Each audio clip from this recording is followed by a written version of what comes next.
देखिए, मैं कांग्रेस के नेताओं को और कांग्रेस के समर्थकों को ये बात याद दिलाना चाहता हूं। आप याद करिएगा, राहुल गांधी को भी पूछताछ के लिए ईडी ने बुलाया था, सीबीआई ने बुलाया था, और सोनिया गांधी जी को भी बुलाया था।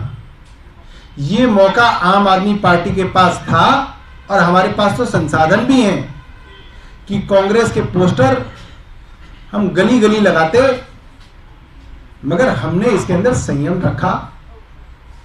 ये जो मर्यादा कांग्रेस को रखनी थी, इस मर्यादा को कांग्रेस ने तोड़ दिया। और मुझे लगता है कि इसकी वजह से बहुत सारे कांग्रेस समर्थक भी परेशान हैं, जो कभी कांग्रेस के लिए ट्वीट किया करते थे। वो भी बहुत शर्मसार हैं देख के कि आज एक मौका था अपोजिशन पार्टीज के पास। क्या मौका था? एक मौका था कि अदानी के खिलाफ और हिंडनबर्ग की रिपोर्ट के अंदर जो पूरा मामला चला है, उसमें कांग्रेस बाकी विपक्षी दलों के साथ खड़ी होती पार्लियामेंट में। कांग्रेस ने वो नहीं किया। कांग्रेस ने पार्लियामेंट को चलने का समर्थन किया और बीजेपी को और केंद्र सरकार को एक फ्री पैसेज दिया। नंबर 1। नंबर 2, कांग्रेस के पास आज मौका था कि तमाम विपक्षी दलों के साथ वो खड़ी होती और कहती कि हां, इन एजेंसीज का इस्तेमाल गलत हो रहा है। मगर कांग्रेस के प्रवक्ता क्या कह रहे हैं?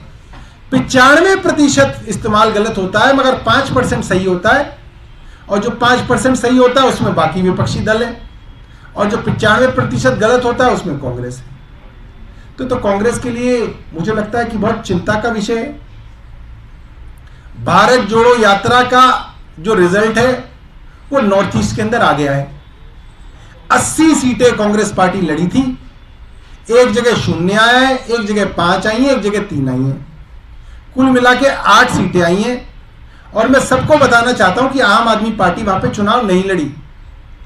आम आदमी पार्टी लड़ती तो उसका ठीकरा भी कांग्रेस हमारे ऊपर ही फोड़ती कि आम आदमी पार्टी की वजह से जो है कांग्रेस की सीटें नहीं आई।